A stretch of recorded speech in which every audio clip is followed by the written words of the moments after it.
ನಿಮಗೆಲ್ಲರಿಗೂ ಕೂಡ ಶ್ರೀಕೃಷ್ಣ ಪರಮಾತ್ಮನ ವಚನಾಮೃತಕ್ಕೆ ಆಧಾರದ ಸ್ವಾಗತ ಸುಸ್ವಾಗತ. ಪ್ರಿಯ ಬಂಧುಗಳೇ, ನೀವೇನಾದರೂ ಶ್ರೀಕೃಷ್ಣ ಪರಮಾತ್ಮನ ಭಕ್ತರೇ ಆಗಿದ್ದರೆ ಈ ಕೂಡಲೇ ಈ ವಿಡಿಯೋಗೆ ಒಂದು ಲೈಕನ್ನು ಮಾಡುವುದರ ಮೂಲಕ ನಿಮ್ಮ ಭಕ್ತಿಯನ್ನು ವ್ಯಕ್ತಪಡಿಸಿ ಎಂದು ಕೇಳಿಕೊಳ್ಳುತ್ತಾ ಬನ್ನಿ ಶ್ರೀಕೃಷ್ಣ ಪರಮಾತ್ಮನ ವಚನಾಮೃತವನ್ನು ಕೇಳಿ ಧನ್ಯರಾಗೋಣ. ನಡೆದಿದ್ದೆಲ್ಲವನ್ನ ಬದಲಾಯಿಸುವುದಕ್ಕೆ ಸಾಧ್ಯವೇ ಇಲ್ಲ. ಹಾಗಾಗಿ ನಡೆದು ಹೋಗಿರುವುದರ ಬಗ್ಗೆ ಕಾಲಹರಣವನ್ನ ಮಾಡುತ್ತಾ ನಿಮ್ಮ ಸಮಯವನ್ನ ಏಕೆ ವ್ಯರ್ಥ ಮಾಡುತ್ತೀರಾ? ನಿಮ್ಮ ವರ್ತಮಾನದ ಕಡೆಗೆ ಗಮನವನ್ನ ಕೊಡಿ. ಈ ದಿನ, ಈ ಸಮಯ, ಈ ವೇಳೆಯನ್ನು ನೀವು ಸರಿಯಾದ ರೀತಿಯಲ್ಲಿ ಸದುಪಯೋಗ ಮಾಡಿಕೊಳ್ಳುವುದನ್ನು ಕಲಿಯಬೇಕು. ಮುಗಿದು ಹೋಗಿರುವುದು ಮುಗಿದು ಹೋಗಿದೆ. ಅದನ್ನು ಏನೇ ಮಾಡಿದರೂ ಕೂಡ ಬದಲಾವಣೆ ಮಾಡುವುದಕ್ಕೆ ಸಾಧ್ಯವೇ ಇಲ್ಲ.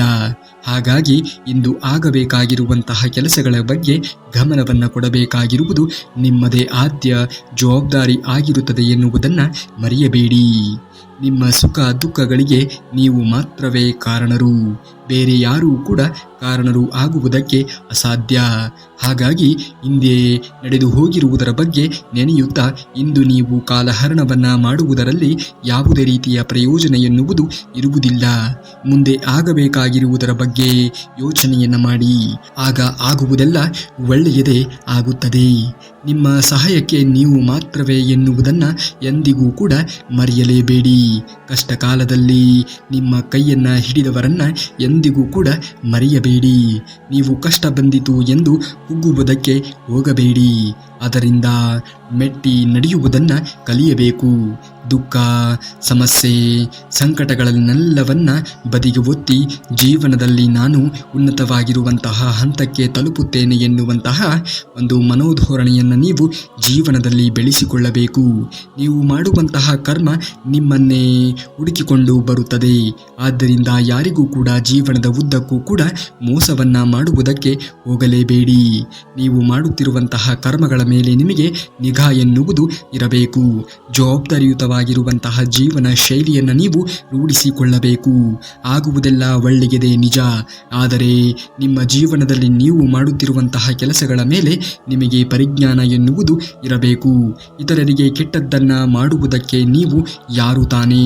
ಖಂಡಿತವಾಗಿಯೂ ಕೂಡ ಆ ಅಧಿಕಾರವಾಗಲಿ ಆ ಹಕ್ಕಾಗಲಿ ನಿಮಗೆ ಇರುವುದೇ ಇಲ್ಲ. ನಿಮ್ಮ ಕೈಯಲ್ಲಿ ಆದರೆ ಇತರರಿಗೆ ಒಳ್ಳೆಯದನ್ನ ಬಯಸಿ, ಅದನ್ನು ಹೊರತುಪಡಿಸಿ ಇತರರಿಗೆ ಕೆಟ್ಟದ್ದನ್ನ ಮಾಡುವುದಕ್ಕೆ ಹೋಗಲೇಬೇಡಿ. ಖಂಡಿತವಾಗಿಯೂ ಕೂಡ ಅದು ನಿಮಗೆ ಒಳ್ಳೆಯದನ್ನ ಮಾಡುವುದೇ ಇಲ್ಲ. ನಾವು ಪ್ರತಿಯೊಬ್ಬರಿಗೂ ಕೂಡ ಕೆಟ್ಟದ್ದನ್ನ ಬಯಸುತ್ತಾ ಹೋದರೆ ದೇವರು ನಮಗೆ ಕೆಟ್ಟದ್ದನ್ನ ಬಯಸುವವರನ್ನ ಸೃಷ್ಟಿ ಮಾಡಿರುತ್ತಾನೆ. ಸಾವು ಪ್ರತಿಯೊಬ್ಬರಿಗೂ ಕೂಡ ಕಟ್ಟಿಟ್ಟ ಬುತ್ತಿ. ಅದರಿಂದ ಸಾಯುವ ಮುನ್ನ ಖುಷಿಯಾಗಿ ಬದುಕುವುದನ್ನು ಕಲಿಯಬೇಕು. ಜೀವನ ಎನ್ನುವುದು ಮುಂದೆ ಬರುತ್ತದೆಯೋ ಇಲ್ಲವೋ ಯಾರಿಗೂ ಕೂಡ ತಿಳಿದಿಲ್ಲ. ಹಾಗಾಗಿ ಇಂದಿನ ಜೀವನವನ್ನು ಸರಿಯಾದ ರೀತಿಯಲ್ಲಿ ನಿರ್ವಹಿಸುವುದು ನಿಮ್ಮದೇ ಆದ್ಯ ಜವಾಬ್ದಾರಿಯಾಗಿರುತ್ತದೆ ಎನ್ನುವುದನ್ನು ನೀವು ಮರೆಯಲೇಬಾರದು. ಎಲ್ಲದರಲ್ಲಿಯೂ ಕೂಡ ಎಲ್ಲವೂ ಇರುವುದಿಲ್ಲ. ಪ್ರತಿಯೊಂದರಲ್ಲಿಯೂ ಕೂಡ ಒಂದಲ್ಲ ಒಂದು ರೀತಿಯ ನ್ಯೂನತೆಗಳು, ಸಮಸ್ಯೆಗಳು ಎನ್ನುವುದು ಇದ್ದೇ ಇರುತ್ತದೆ. ನಿರೀಕ್ಷಿಸಲು ಆಗದ ಒರಟಾದ ವಜ್ರಕ್ಕೆ ಸುವಾಸನೆ ಇಲ್ಲ, ಆದರೆ ಸೌಂದರ್ಯವಿದೆ, ಆಯುಷ್ಯವಿದೆ. ಮೃದುವಾದ ಮಲ್ಲಿಗೆಗೆ ಆಯುಷ್ಯವಿಲ್ಲ, ಆದರೆ ಸುವಾಸನೆ ಇದೆ, ಆಕರ್ಷಣೆ ಇದೆ. ಇದ್ದುದರಲ್ಲಿಯೇ ನಾವು ತೃಪ್ತಿಯನ್ನ ಪಡುವುದನ್ನು ಕಲಿಯಬೇಕು. ಹಾಸಿಗೆ ಇದ್ದಷ್ಟು ಕಾಲು ಚಾಚಬೇಕು ಎನ್ನುವ ಹಿರಿಯರ ಮಾತಿಗೆ ಅನುಗುಣವಾಗಿ ನಾವು ನಮ್ಮ ಬಳಿಯಲ್ಲಿ ಎಷ್ಟು ಇರುತ್ತದೆಯೋ ಅದರಲ್ಲಿಯೇ ಜೀವನವನ್ನು ಕಟ್ಟುಕೊಳ್ಳುವುದನ್ನು ಕಲಿಯಬೇಕು. ಇಲ್ಲದಿರುವುದರ ಬಗ್ಗೆ ಯೋಚನೆಯನ್ನು ಮಾಡುತ್ತಾ ಸಮಯವನ್ನು ವ್ಯರ್ಥ ಮಾಡುವುದರಲ್ಲಿ ಯಾವುದೇ ರೀತಿಯ ಪ್ರಯೋಜನ ಎನ್ನುವುದು ಆಗುವುದೇ ಇಲ್ಲ. ಅದರಿಂದ ನಿಮ್ಮ ಮನಸ್ಥಿತಿ ಎನ್ನುವುದು ಹಾಳಾಗುವುದು. ಮುಗ್ಧತೆಯ ಮುಂದೆ ನಿಮ್ಮ ಬುದ್ಧಿವಂತಿಕೆ, ಪ್ರತಿಭೆ ತೋರಿಸಬೇಡಿ. ಏಕೆಂದರೆ ಮುಗ್ಧತೆಯ ಹಿಂದೆ ಆ ಭಗವಂತನೇ ನಿಂತಿರುತ್ತಾನೆ ಎನ್ನುವುದನ್ನು ನೀವು ಮರೆಯಲೇಬೇಡಿ. ಯಾವ ವ್ಯಕ್ತಿಗೂ ಕೂಡ ನೀವು ಅತಿಯಾದ ಬುದ್ಧಿವಂತಿಕೆಯನ್ನು ತೋರಿಸುವುದಕ್ಕೆ ಹೋಗಿ ಅವರಿಗೆ ಕೇಡನ್ನು ಬಯಸಿ ನೀವು ಮಾತ್ರ ಉದ್ಧಾರ ಆಗುತ್ತೇವೆ ಅನ್ನುವಂತಹ ಕಲ್ಪನೆಯಲ್ಲಿ ಜೀವನವನ್ನು ಕಳೆಯಬೇಡಿ. ಭಗವಂತ ಇದ್ದಾನೆ, ಎಲ್ಲರಿಗೂ ಎಲ್ಲವನ್ನ ಕರುಣಿಸುತ್ತಾನೆ. ಯಾವ ವ್ಯಕ್ತಿ ಇತರರಿಗೆ ಕೆಟ್ಟದ್ದನ್ನು ಬಯಸುತ್ತಾನೆಯೋ ತನ್ನ ಅರಿವಿಗೆ ಇಲ್ಲದಂತೆ ಇತರರಿಂದಲೂ ಮಾಡಿದರೂ ಕೂಡ ಆ ವ್ಯಕ್ತಿಗೆ ಕೆಟ್ಟದ್ದು ಎನ್ನುವುದನ್ನು ಆ ದೇವರು ಕರುಣಿಸುತ್ತಾನೆ. ಹಾಗಾಗಿ ಜೀವನದಲ್ಲಿ ಯಾರಿಗೂ ಕೂಡ ಕೆಟ್ಟದ್ದನ್ನು ಬಯಸುವುದಕ್ಕೆ ಹೋಗಲೇಬಾರದು. ಯಾವ ವ್ಯಕ್ತಿಯ ಹತ್ತಿರ ತಾಳ್ಮೆ ಎಂಬ ತಾಕತ್ತು ಇರುತ್ತದೆಯೋ ಅಂತಹ ವ್ಯಕ್ತಿಯ ಜೊತೆಗೆ ಪ್ರತಿಸ್ಪರ್ಧಿಸುವುದು ತುಂಬಾನೇ ಕಷ್ಟಕರವಾದಂತಹ ಕೆಲಸ. ಹಾಗಾಗಿ ಜೀವನದಲ್ಲಿ ತಾಳ್ಮೆಯನ್ನು ತಂದುಕೊಳ್ಳಬೇಕಾಗಿರುವುದು ಪ್ರತಿಯೊಬ್ಬರ ಆದ್ಯ ಕರ್ತವ್ಯವಾಗಬೇಕು. ತಾಳ್ಮೆ ಒಂದು ಇದ್ದಲ್ಲಿ ಜೀವನದಲ್ಲಿ ನೀವು ಏನು ಬೇಕಾದರೂ ಕೂಡ ಸಾಧಿಸಬಹುದು. ತಾಳ್ಮೆ ಎನ್ನುವುದು ಬಹಳ ದೊಡ್ಡ ಅಸ್ತ್ರ ಇದ್ದ ಹಾಗೆ. ಎಂತಹ ಪರಿಸ್ಥಿತಿ ಜೀವನದಲ್ಲಿ ಉದ್ಭವ ಆದರೂ ಕೂಡ ತಾಳ್ಮೆಯನ್ನು ಯಾವುದೇ ಕಾರಣಕ್ಕೂ ಕಳೆದುಕೊಳ್ಳಬೇಡಿ. ತಾಳ್ಮೆ ಒಂದು ಇದ್ದರೆ ನೀವು ಎಲ್ಲವನ್ನೂ ಕೂಡ ಗಳಿಸುತ್ತೀರಿ. ನೀವು ಕಳೆದುಕೊಂಡಿರುವುದರ ಬಗ್ಗೆ ಯೋಚಿಸಿ ದುಃಖವನ್ನು ಪಡುತ್ತಿರುವಾಗಲೇ ಭಗವಂತ ನೀವು ಕಳೆದುಕೊಂಡಿದ್ದನ್ನು ಮರೆಸಲು ಉತ್ತಮವಾದದ್ದನ್ನು ಕೊಟ್ಟೇ ಕೊಡುತ್ತಾನೆ. ಹಾಗಾಗಿ ಜೀವನದಲ್ಲಿ ಕಳೆದುಕೊಂಡ ವ್ಯಕ್ತಿಯಾಗಲಿ ಕಳೆದುಕೊಂಡಂತಹ ವಸ್ತುವೇ ಆಗಲಿ ಅದರ ಬಗ್ಗೆ ಅತಿಯಾಗಿ ಯೋಚನೆಯನ್ನು ಮಾಡುತ್ತಾ ನಿಮ್ಮ ಭವಿಷ್ಯದ ಅಥವಾ ನಿಮ್ಮ ಪ್ರಸ್ತುತದ ಅತ್ಯಮೂಲ್ಯವಾಗಿರುವಂತಹ ಸಮಯವನ್ನು ಏಕೆ ನೀವು ಹಾಳು ಮಾಡಿಕೊಳ್ಳುತ್ತೀರಾ? ದೇವರು ಕಳೆದುಕೊಂಡಿದ್ದೀಯಾ ಅನ್ನುವುದು ಗೊತ್ತಿದೆ. ಆದರೆ ಮುಂದೆ ಯಾವುದು ನಿನಗೆ ಕರುಣಿಸಬೇಕು, ಯಾವುದು ನಿನಗೆ ಕರುಣಿಸಬಾರದು ಎನ್ನುವುದು ಆತನಿಗೆ ತುಂಬ ಚೆನ್ನಾಗಿ ತಿಳಿದಿದೆ. ಕಳೆದುಕೊಂಡಿದ್ದಕ್ಕಿಂತ ಉತ್ತಮವಾದದ್ದನ್ನೇ ಜೀವನದಲ್ಲಿ ದೇವರು ಕರುಣಿಸುತ್ತಾನೆ. ದೇವರ ಮೇಲೆ ನಂಬಿಕೆಯನ್ನು ಇಡು. ಜೀವನದಲ್ಲಿ ಬರುವುದೆಲ್ಲವನ್ನ ಬಂದಂತೆ ಸ್ವೀಕರಿಸುತ್ತಾ ಮುಂದುವರಿ. ಖಂಡಿತವಾಗಿಯೂ ಕೂಡ ಎಲ್ಲವೂ ಒಳ್ಳೆಯದೇ ಆಗುತ್ತದೆ. ನಿನ್ನ ಮನಸ್ಸು, ನಿನ್ನ ಶಾಂತತೆ, ನಿನ್ನ ತಾಳ್ಮೆ, ನಿನ್ನ ಗುರಿ ಎಲ್ಲವೂ ಕೂಡ ಶಾಂತ ರೀತಿಯಲ್ಲಿ ಇದ್ದರೆ, ಯಾರಿಗೂ ಕೂಡ ನೋವನ್ನು ಉಂಟು ಮಾಡದೇ ಇರುವ ರೀತಿಯಲ್ಲಿ ಇದ್ದರೆ ಖಂಡಿತವಾಗಿಯೂ ಕೂಡ ನಿನ್ನ ಗುರಿ ನೀನು ತಲುಪುತ್ತೀಯ. ತಾಳ್ಮೆ ಇರಲಿ, ಅವಸರ ಬೇಡವೇ ಬೇಡ. ಕೋಪದಲ್ಲಿ ನಿರ್ಧಾರಗಳನ್ನು ತೆಗೆದುಕೊಳ್ಳುವುದಕ್ಕೆ ಹೋಗಲೇಬೇಡಿ. ಅವಸರ ಎಂದಿಗೂ ಕೂಡ ಒಳ್ಳೆಯದಲ್ಲ. ಅವಸರದಿಂದ ನೀವು ಏನೇ ಮಾಡಿದರೂ ಕೂಡ ಅದು ಎಂದಿಗೂ ಕೂಡ ನಿನ್ನ ಜೀವನದಲ್ಲಿ ಸಕಾರಾತ್ಮಕವಾಗಿರುವಂತಹ ಪರಿಣಾಮವನ್ನು ಬೀರುವುದಕ್ಕೆ ಅಸಾಧ್ಯ. ಕೋಪದಲ್ಲಿ ಯಾವುದೇ ಕಾರಣಕ್ಕೂ ಕೂಡ ಜೀವನದ ಅತ್ಯಮೂಲ್ಯವಾಗಿರುವಂತಹ ನಿರ್ಧಾರಗಳನ್ನು ತೆಗೆದುಕೊಳ್ಳುವುದಕ್ಕೆ ಮನುಷ್ಯ ಹೋಗಲೇಬಾರದು. ಅವು ಎಂದಿಗೂ ಕೂಡ ಕೋಪದಲ್ಲಿ ತೆಗೆದುಕೊಂಡಿರುವಂತಹ ನಿರ್ಧಾರಗಳು ನಿಮ್ಮ ಜೀವನಕ್ಕೆ ಮುಳುವಾಗುವುದು. ಖಂಡಿತವಾಗಿಯೂ ಕೂಡ ಅವು ನಿಮ್ಮ ಜೀವನಕ್ಕೆ ಸಕಾರಾತ್ಮಕವಾಗಿರುವಂತಹ ಪರಿಣಾಮವನ್ನು ಬೀರುವುದಕ್ಕೆ, ನಿಮ್ಮ ಜೀವನದ ಏಳಿಗೆಗೆ ಅವು ಕಾರಣ ಎಂದಿಗೂ ಕೂಡ ಆಗುವುದೇ ಇಲ್ಲ. ಹಾಗಾಗಿ ಜೀವನದಲ್ಲಿ ಸಕಾರಾತ್ಮಕವಾಗಿರುವಂತಹ ಆಲೋಚನೆಗಳನ್ನು ಮೈಗೂಡಿಸಿಕೊಳ್ಳಬೇಕು ಅನ್ನುವುದೇ ಆದರೆ ಕೋಪದಲ್ಲಿ ಎಂದಿಗೂ ಕೂಡ ನೀವು ನಿರ್ಧಾರಗಳನ್ನು ತೆಗೆದುಕೊಳ್ಳುವುದಕ್ಕೆ ಹೋಗಲೇಬೇಡಿ. ಭಗವಂತ ಯಾವ ತೀರ್ಪುಗಳನ್ನು ಕೂಡ ನೀಡುವುದಿಲ್ಲ. ಬದಲಾಗಿ ನಿನ್ನಿಂದ ಮಾಡಲ್ಪಟ್ಟಂತಹ ಕರ್ಮಗಳೇ ಅಂತಿಮ ತೀರ್ಪುಗಳನ್ನು ನೀಡುತ್ತದೆ. ಹಾಗಾಗಿ ಪ್ರಸ್ತುತವಾಗಿ ನೀನು ಯಾವ ಕರ್ಮಗಳನ್ನು ಮಾಡುತ್ತಿದ್ದೀಯಾ ಎನ್ನುವುದರ ಮೇಲೆ ನಿನಗೆ ಗಮನ ಎನ್ನುವುದು ಇರಬೇಕು. ನೀನು ಮಾಡುತ್ತಿರುವಂತಹ ಕರ್ಮಗಳೇ ನಿನಗೆ ಪಾಪವನ್ನು ಕರುಣಿಸಬೇಕೋ ಅಥವಾ ಮೋಕ್ಷಕ್ಕೆ ಕಳಿಸಬೇಕೋ ಎನ್ನುವುದನ್ನು ಮುಂದೆ ನಿರ್ಧರಿಸಲ್ಪಡುತ್ತದೆ. ಹಾಗಾಗಿ ಇಂದಿನ ದಿನಮಾನಗಳಲ್ಲಿ ನೀನು ಮಾಡುತ್ತಿರುವಂತಹ ಕರ್ಮಗಳ ಮೇಲೆ ನಿನಗೆ ನಿಗಾ ಎನ್ನುವುದು ಇರಬೇಕು. ಜವಾಬ್ದಾರಿಯುತವಾಗಿರುವಂತಹ ಜೀವನ ಶೈಲಿಯನ್ನು ರೂಢಿಸಿಕೊಳ್ಳುವುದರ ಬದಲಿಗೆ ಜವಾಬ್ದಾರಿಯಾಗಿರುವಂತಹ ಯೋಚನೆಗಳನ್ನು ಮೈಗೂಡಿಸಿಕೊಳ್ಳಿ. ಖಂಡಿತವಾಗಿಯೂ ಕೂಡ ಒಳ್ಳೆಯದಾಗುತ್ತದೆ. ತಾಳ್ಮೆ ಇರಬೇಕೆಂದರೆ ಬೇರೆಯವರು ನಿಮಗೆ ಅವಮಾನ ಮಾಡಿ ತಪ್ಪು ಮಾಡಿದ್ದೇನೆ ಎಂಬ ಪಶ್ಚಾತ್ತಾಪ ಪಡುವ ಹಾಗೆ ಇರಬೇಕು. ಯಾವುದೇ ಕಾರಣಕ್ಕೂ ಕೂಡ ಜೀವನದಲ್ಲಿ ಅದೆಂತಹ ಘಟನೆಗಳು ಸಂಭವಿಸಿದರೂ ತಾಳ್ಮೆಯನ್ನು ಎಂದಿಗೂ ಕೂಡ ಕಳೆದುಕೊಳ್ಳಲೇಬಾರದು. ತಾಳ್ಮೆ ಇದ್ದವನ ಬಾಳಲ್ಲಿ ಯಾವುದೇ ರೀತಿಯ ಸಮಸ್ಯೆಗಳು ಎನ್ನುವುದು ಇರುವುದೇ ಇಲ್ಲ. ಹಾಗೂ ಆತನನ್ನು ಯಾರೂ ಕೂಡ ಸೋಲಿಸುವುದಕ್ಕೆ ಸಾಧ್ಯವೇ ಇಲ್ಲ.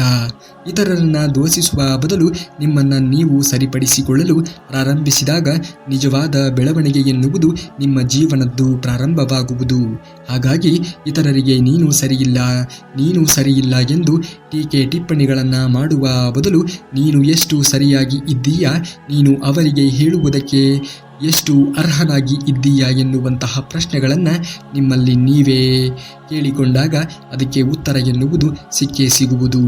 ಹಾಗಾಗಿ ಜೀವನದಲ್ಲಿ ಖಂಡಿತವಾಗಿಯೂ ಕೂಡ ನೀವು ಅಂದುಕೊಂಡಂತಹ ಜೀವನ ಶೈಲಿ ನಿಮಗೆ ಸಿಗಬೇಕು ಅನ್ನುವುದೇ ಆದರೆ ಯಾರಿಗೂ ಕೂಡ ಕೆಟ್ಟದ್ದನ್ನು ಬಯಸುವುದಕ್ಕಾಗಲಿ ಯಾರಿಗೂ ಕೂಡ ಅತಿಯಾಗಿ ಮಾರ್ಗದರ್ಶನವನ್ನು ಕೊಡುವುದಕ್ಕಾಗಲಿ ಹೋಗಲೇಬಾರದು.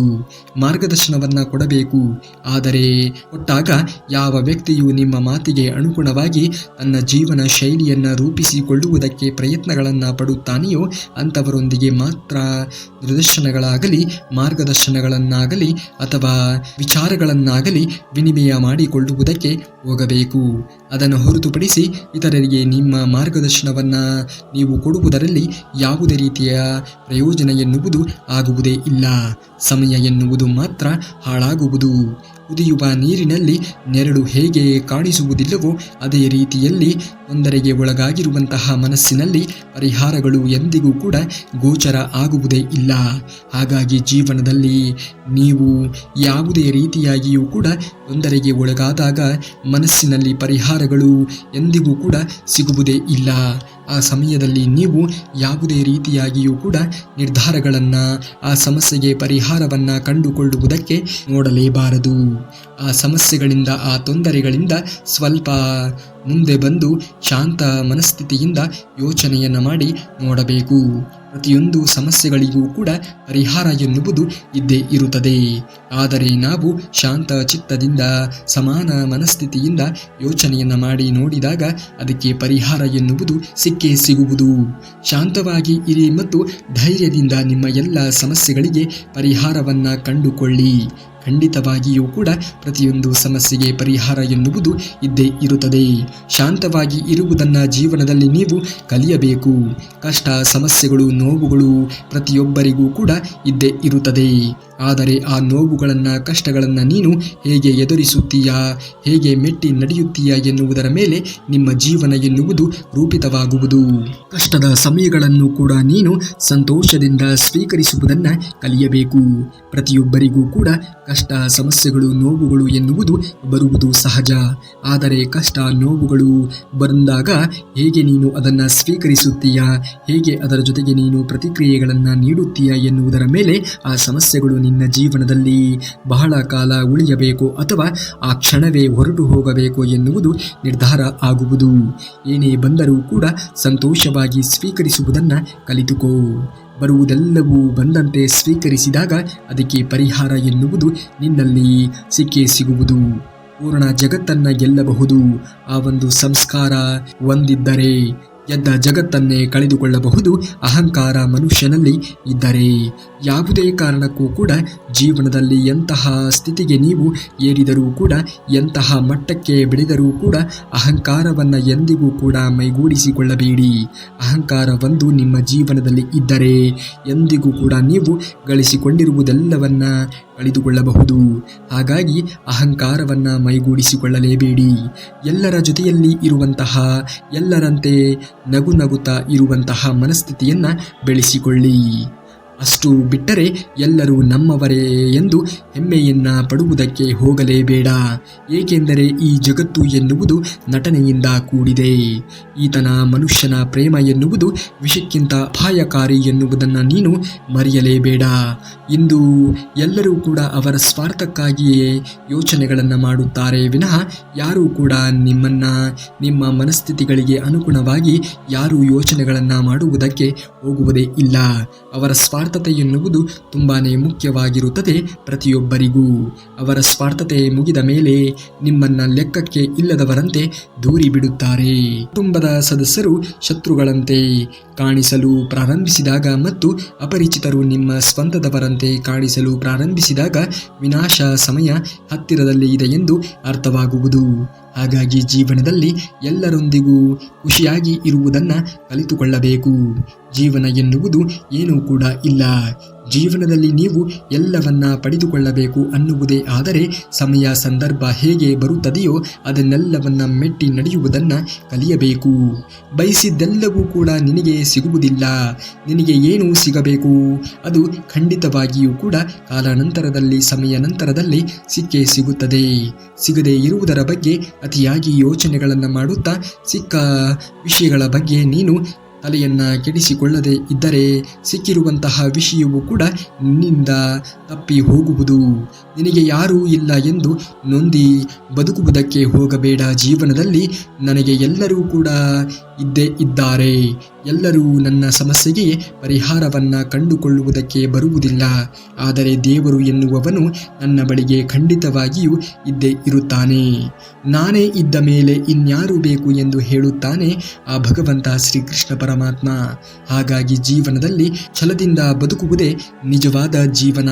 ಅದ್ಭುತವಾಗಿರುವಂತಹ ಜೀವನ ಶೈಲಿಯನ್ನು ನೀವು ರೂಢಿಸಿಕೊಳ್ಳಬೇಕು. ಆಗ ಖಂಡಿತವಾಗಿಯೂ ಕೂಡ ಆಗುವುದೆಲ್ಲ ಒಳ್ಳೆಯದೇ ಆಗುತ್ತದೆ. ಜೀವನದಲ್ಲಿ ಎಂತಹ ಪರಿಸ್ಥಿತಿ ಬಂದರೂ ಕೂಡ ಬದುಕುವುದನ್ನು ಮಾತ್ರ ಬಿಡುವುದಕ್ಕೆ ಹೋಗಲೇಬೇಡಿ. ಏಕೆಂದರೆ ದೇವರು ಕಷ್ಟಗಳನ್ನು ಕೂಡ ನೋಡಿ, ಕಷ್ಟಗಳನ್ನು ಕೊಟ್ಟು ಕೂಡ ನೋಡುತ್ತಾನೆ. ಕಷ್ಟಗಳನ್ನು ಕೊಟ್ಟ ಮೇಲೆ ಸುಖಗಳನ್ನು ಕೂಡ ಕೊಟ್ಟು ನೋಡುತ್ತಾನೆ. ಎರಡು ಪರಿಸ್ಥಿತಿಗಳನ್ನು ನೀವು ಸಮಾನ ಮನಸ್ಥಿತಿಯಿಂದ ಸ್ವೀಕರಿಸಿದಾಗ ಮಾತ್ರ ಬದುಕನ್ನು ನಿಜವಾಗಿಯೂ ಬದುಕುವುದಕ್ಕೆ ಸಾಧ್ಯವಾಗುವುದು. ಪರರನ್ನ ನಿಂದಿಸಿ ಪರರ ಶಾಪ ಆಗಲೇಬೇಡ. ಪರರಿಗೆ ಉಪಕಾರವನ್ನ ಮಾಡಿ ಪರಮಾತ್ಮನ ಪ್ರೀತಿಗೆ ನೀನು ಪಾತ್ರನಾಗು. ಖಂಡಿತವಾಗಿಯೂ ನಿನ್ನ ಕೆಲಸಗಳು, ನಿನ್ನ ಗುರಿಗಳು, ನಿನ್ನ ಯೋಜನೆಗಳು ಎಲ್ಲವೂ ಕೂಡ ಈಡೇರುತ್ತವೆ. ಮರದ ಬೆಳವಣಿಗೆಗೆ ಬೇರು ಮುಖ್ಯ, ಆದರೆ ಬೇರು ಕಾಣಿಸದು. ಹಾಗೆಯೇ ಸಕಲ ಜೀವರಾಶಿಗಳಿಗೂ ಕೂಡ ಭಗವಂತನೇ ಮೂಲ. ಆದರೆ ಭಗವಂತ ಎಂದಿಗೂ ಕೂಡ ಕಾಣಿಸುವುದೇ ಇಲ್ಲ. ಭಗವಂತ ಖಂಡಿತವಾಗಿಯೂ ಕೂಡ ಎಲ್ಲವನ್ನ ಪರೀಕ್ಷೆ ಮಾಡುತ್ತಾ ಇರುತ್ತಾನೆ. ಯಾರಿಗೆ ಯಾವಾಗ ಏನನ್ನ ಕರುಣಿಸಬೇಕು, ಯಾರಲ್ಲಿ ಏನನ್ನ ಕೊಟ್ಟಿರುವುದನ್ನು ಕಸಿದುಕೊಳ್ಳಬೇಕು ಎನ್ನುವುದು ಆತನಿಗೆ ತುಂಬ ಚೆನ್ನಾಗಿ ತಿಳಿದಿದೆ. ಭಗವಂತನ ಮೇಲೆ ನಂಬಿಕೆಯನ್ನ ಇಡಿ. ಖಂಡಿತವಾಗಿಯೂ ಕೂಡ ನಿಮ್ಮ ಕೆಲಸ ಕಾರ್ಯಗಳತ್ತ ಗಮನವನ್ನ ಕೊಡಿ. ಆಗ ಆಗುವುದೆಲ್ಲ ಒಳ್ಳೆಯದೇ ಆಗುತ್ತದೆ. ತೀರ್ಪುಗಾರರ ಮೇಲೆ ಇದ್ದಾರೆ. ನಾವು ಇಲ್ಲಿ ಬರೀ ಆಟವನ್ನು ಆಡುವಂತಹ ಆಟಗಾರರು ಅಷ್ಟೇ. ನಮ್ಮ ಗಮನ ಮಾತ್ರ ಬರೀ ಆಟದ ಮೇಲೆ ಇರಬೇಕೇ ವಿನಃ ತೀರ್ಪುಗಾರರ ಮೇಲೆ ಇರಲೇಬಾರದು. ತೀರ್ಪುಗಾರರಿಗೆ ತುಂಬ ಚೆನ್ನಾಗಿ ತಿಳಿದಿರುತ್ತದೆ ಯಾರು ತುಂಬ ಚೆನ್ನಾಗಿ ಆಟವನ್ನು ಆಡುತ್ತಾರೆ, ಯಾರು ಆಟದಲ್ಲಿ ವಿಫಲರಾಗಿದ್ದಾರೆ ಎಂದು. ಹಾಗಾಗಿ ನಮ್ಮ ಜೀವನದಲ್ಲಿ ನಾವು ಜೀವಿಸುವುದು ಅಷ್ಟೇ ನಮ್ಮ ಕರ್ತವ್ಯವಾಗಬೇಕು. ಸಮಯ ಸಂದರ್ಭಕ್ಕೆ ಅನುಗುಣವಾಗಿ ಯಾವಾಗ ಏನನ್ನ ಕರುಣಿಸಬೇಕು ಎನ್ನುವುದು ಮೇಲೆ ಕುಳಿತಿರುವಂತಹ ಆ ತೀರ್ಪುದಾರರಿಗೆ ತುಂಬ ಚೆನ್ನಾಗಿ ತಿಳಿದಿರುತ್ತದೆ. ಮನುಷ್ಯನಿಗೆ ಅಹಂ ಬರಲು ಕಾರಣೀಭೂತವಾಗಿರುವಂತಹ ವಿಷಯಗಳೆಂದರೆ ರೂಪ, ಯೌವನ, ಅಧಿಕಾರ, ಸಂಪತ್ತು ಹಾಗೂ ಖ್ಯಾತಿ. ಇವೆಲ್ಲವೂ ಕೂಡ ಶಾಶ್ವತ ಅಲ್ಲ ಎನ್ನುವಂತಹ ಕಟುವಾದ ಸತ್ಯವನ್ನ ಅರಿತರೆ ಮಾತ್ರ ವಿನಯವಂತರಾಗಿ ಜೀವನದಲ್ಲಿ ಬದುಕುವುದಕ್ಕೆ ಸಾಧ್ಯವಾಗುವುದು. ಹಾಗಾಗಿ ಜೀವನದಲ್ಲಿ ಯಾವುದು ಕೂಡ ಇಲ್ಲಿ ಶಾಶ್ವತ ಅನ್ನುವುದು ಇಲ್ಲ. ಜೀವನವೇ ಶಾಶ್ವತ ಅಲ್ಲ ಎಂದಾಗ ಇನ್ನು ಜೀವನದಲ್ಲಿ ಬರುವಂತಹ ಸನ್ನಿವೇಶಗಳು ಹೇಗೆ ತಾನೇ ಶಾಶ್ವತವಾಗಿ ನಮ್ಮ ಜೀವನದಲ್ಲಿ ನೆಲೆ ನಿಲ್ಲುವುದಕ್ಕೆ ಸಾಧ್ಯವಾದೀತು. ಖಂಡಿತವಾಗಿಯೂ ಕೂಡ ನೀವು ಅಂದುಕೊಂಡಂತಹ ಕೆಲಸಗಳೆಲ್ಲವೂ ಆಗುತ್ತದೆ. ಆದರೆ ನಿಷ್ಠೆಯಿಂದ, ಪ್ರಾಮಾಣಿಕತೆಯಿಂದ, ನಿಮ್ಮ ಆತ್ಮಬಲದ ಮೇಲೆ ನಿಮಗೆ ನಂಬಿಕೆ ಎನ್ನುವುದು ಇದ್ದಾಗ ಖಂಡಿತವಾಗಿಯೂ ಎಲ್ಲವೂ ಒಳ್ಳೆಯದೇ ಆಗುತ್ತದೆ. ಭಗವಂತನ ಮೇಲೆ ನಂಬಿಕೆಯನ್ನು ಇಡಿ ಮಾಡುವಂತಹ ಕೆಲಸ ಕಾರ್ಯಗಳನ್ನು ಮುಂದುವರಿಸಿ. ಖಂಡಿತ ಒಳ್ಳೆಯದು ಹಾಗೆ ಆಗುತ್ತದೆ. ನೀವೇನಾದರೂ ಶ್ರೀಕೃಷ್ಣ ಪರಮಾತ್ಮನ ಭಕ್ತರೇ ಆಗಿದ್ದರೆ ಈ ಕೂಡಲೇ ಈ ವಿಡಿಯೋಗೆ ಒಂದು ಲೈಕನ್ನು ಮಾಡಿ ಹಾಗೂ ಜೈ ಶ್ರೀಕೃಷ್ಣ ಪರಮಾತ್ಮ ಎಂದು ಕಮೆಂಟನ್ನು ಮಾಡಿ. ಇನ್ನು ನಾಳೆಯ ಶ್ರೀಕೃಷ್ಣ ಪರಮಾತ್ಮನ ವಚನಾಮೃತದೊಂದಿಗೆ ಭೇಟಿ ಆಗುವವರೆಗೂ ಧನ್ಯವಾದ. ಕರುನಾಡಿಗೆ.